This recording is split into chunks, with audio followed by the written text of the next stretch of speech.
Olá, eu sou o professor André, do Colégio Municipal Regina da Silveira Ramos Vieira, e hoje iremos trabalhar com conteúdo de sexto ano, referente à introdução aos estudos da história. Bom, afinal de contas, o que é a história? Para que ela serve? Por que estudar história? Para que estudar história? Para vocês que estão no sexto ano, esse é um tipo de pergunta que vai vir na mente de vocês, e que vocês, nessa aula, irão buscar, né, alguma dessas respostas. Então, afinal de contas, nós começamos com a pergunta: o que é história? Afinal de contas, a história, por estar na escola, ela é uma ciência? Ela é um tipo de narrativa? É o contar o passado? É uma investigação? Então, se a gente for pegar uma definição a partir de Wikipédia, né, pela internet, nós temos lá história, do grego antigo, e utopia, histori, que significa pesquisa, conhecimento, advindo da investigação. A história, né, a palavra história vem do grego histor. A utilização da palavra história, pela primeira vez, foi na Grécia Antiga. Ela originou-se de histor, palavra grega que significa testemunho. Depois, a história foi identificada como narração, isto é, o historiador seria um memorialista escrevendo no presente sobre os acontecimentos do passado.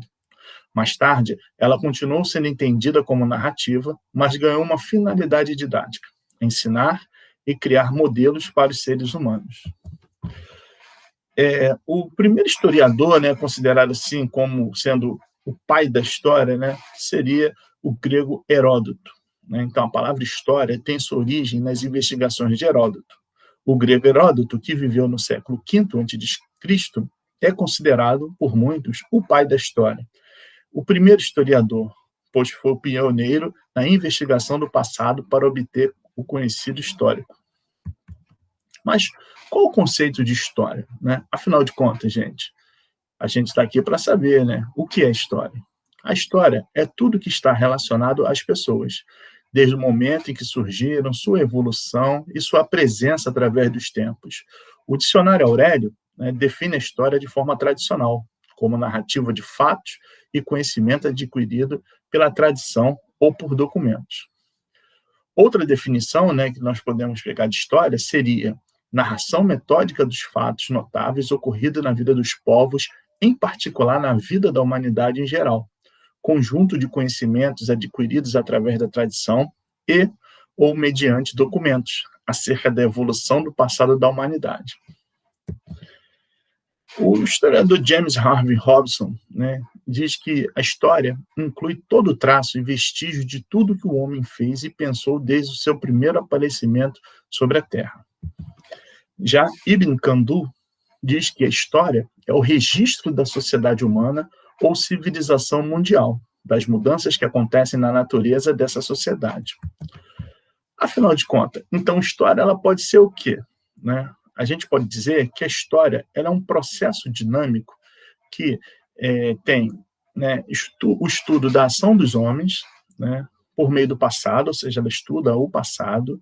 Ela é uma ciência dos homens no tempo, pois o seu objeto de estudo, né, vai ser os seres humanos ao longo do tempo, e ela trabalha através de narração de fatos, ou seja, acontecimentos que ocorreram no pretérito.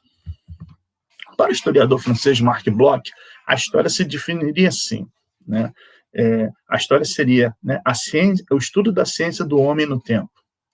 Então, nós dividindo ela, né, nesse gráfico de pizza, então, é um tipo de estudo, é um conhecimento científico, o seu objeto de estudo é o homem, né, e o homem na sua temporalidade, ou seja, ao longo do tempo. Então, baseado no conceito do historiador Marc Bloch, nós, né, podemos concluir que a história é a ciência que estuda a vida humana através dos tempos. Mas aí vem aquela outra pergunta, né? Para que estudar história? Né? Para que esse conhecimento? Aí nós podemos dizer o seguinte: um dos principais objetivos da história é resgatar aspectos culturais de um determinado povo ou região para o entendimento do processo de desenvolvimento. Portanto, né, estudar história é buscar entender o passado, né? É buscar entender o passado pois ele ajuda que possamos, de certa maneira, compreender o nosso presente, pois o presente, né, o tempo presente, o tempo que nós vivemos, ele é um tempo composto por várias experiências pretéritas, nossas e de outros que vieram antes do nosso momento histórico que estamos vivendo atualmente. Então, a gente pode dizer, né, que o objeto de estudo da história, né, é o quê? O homem. Por isso, para Mark Bloch, né, a ideia que o passado passa a ser objeto de uma ciência é absurda, né, porque assim, o objeto verdadeiro da história, por natureza, é o homem no tempo, mas o ser humano. O homem como sujeito histórico. Os seres humanos, gente, eles sempre fizeram registros históricos, né? Nossos indígenas, por exemplo, já registravam o cotidiano por meio de confecção de utensílios, machadinhas de pedra, enfeites de pena de pássaros, objetos de cerâmica ou pinturas em cavernas, né? Há mais de 10 mil anos atrás. Então, os nossos antepassados, não importa por mais remoto que seja, né, ou mais recente, eles têm por hábito, né, inclusive nós, como seres históricos, de registrar momentos de nossas vidas. Então, no nosso exemplo, a gente poderia dizer uma foto, uma lembrança, uma carta, um objeto, né, coisas que sejam importantes e que possam ficar marcados na nossa memória. E quando a sociedade ela separa, né, alguns desses documentos, dá importância a eles, eles ajudam a criar um tipo de narrativa sobre o passado, para ajudar a compreender um pouco de como os grupos humanos se organizaram em um determinado período histórico. A história, né, ela não caminha sozinha. Ela tem diversas outras ciências que podem ajudá-la. Só para ilustrar aqui alguns exemplos, nós temos, por exemplo, a paleontologia, que é uma ciência que estuda os fósseis, né, que são os restos mineralizados, né, daqueles que viveram no passado, que sobrou, né, dos ossos daqueles indivíduos. Temos a paleografia, que estuda as escritas antigas, né, aquelas escritas que muitas vezes não são mais utilizadas, que se perderam o uso dela, e a paleografia ela ajuda no entendimento dessas escritas para que possamos conhecer informações desse passado. Temos a arqueologia, que estuda a cultura material dos povos antigos, ou seja, todo tipo de material que ficou, né, remanescente do passado de um determinado povo, pode ser objeto de estudo da arqueologia. Temos a antropologia, né, que estuda o comportamento humano, né, e suas relações também, né, no presente ou no passado. Então, nós temos essas e outras ciências, né, que, de certa maneira, elas contribuem para que os estudiosos no campo da história possam entender como que os seres humanos viveram, né, e como que esse tipo de vida, né, pretérita, de alguma maneira, impactou ou impacta o tempo presente. Afinal de contas, né, a gente está falando de história, o que é história, para que serve a história, né, o porquê estudar história, mas aí vem uma outra pergunta. Quem é o responsável pelas informações, pelos dados, pela pesquisa em história? Então, existe um pesquisador, um estudioso, que ele é responsável, né, por elaborar o que a gente chama de uma narrativa histórica, pegar os acontecimentos do passado, a partir, né, de uma importância que esteja relacionada ao tempo presente e construir, né, uma história, uma narrativa, para que os seus contemporâneos possam conhecer um pouco mais daquele tempo pretérito. E quem faz esse papel é o historiador. Então, o historiador ele tem um papel fundamental na construção do processo histórico. O historiador, gente, né, se a gente pudesse dividir aqui em 4 itens, poderíamos dizer que ele interpreta os fatos históricos, ou seja, ele vê as informações do passado e interpreta elas, ele analisa os registros que foram deixados, ou seja, todas aquelas informações sobre o passado que ele vai pesquisar, ele vai analisar, ele vai comparar, né, ele vai confirmar ou refutar alguma informação. Ele estuda os documentos e as fontes históricas que são importantes para que as informações sobre o passado venham à tona, né, e ele busca, né, vestígios que possam fornecer informações a essa investigação.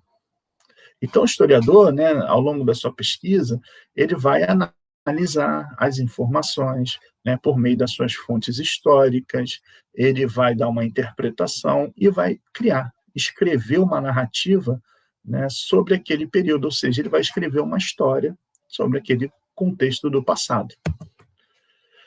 Bom, então, cabe, portanto, ao historiador interpretar as sociedades humanas do passado e não apenas narrar os fatos, datas e personalidades. O trabalho do historiador é bastante instigante, pois lida com temas e assuntos relacionados a acontecimentos que, em sua grande maioria, ocorreram muito tempo antes do nascimento dele. E sua função é interpretar acontecimentos históricos.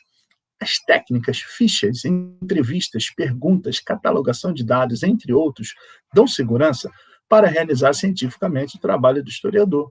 Os métodos são orientações seguidas por ele nas etapas de sua pesquisa e da sua investigação. O fato histórico é estudado através de vestígios e documentos. Os historiadores usam várias fontes de informação para construir a sucessão de processos históricos. Portanto, todo historiador precisa de suas fontes históricas, ou seja, aquilo que dará condições dele ter o conhecimento sobre um determinado passado. Aí logo vem a famosa pergunta: o que são as fontes históricas? As fontes históricas são documentos, registros, vestígios ou marcas da presença dos homens ao longo do tempo. Portanto, né, é importante sabermos que as fontes históricas elas são constituídas por elementos que o homem fez e deixou no passado. Como exemplos, os monumentos, os templos, esculturas, pinturas e outros objetos, em geral, né, que são considerados vestígios, reminiscências do passado e que ajuda, né, o historiador a compreender aquele momento histórico.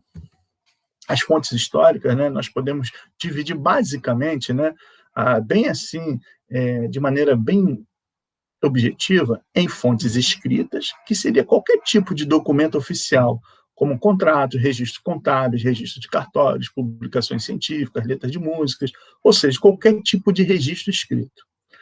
E podemos também, né, falar de fontes orais, que são, né, entrevistas, relatos, causos, lendas, mitos e manifestações verbais.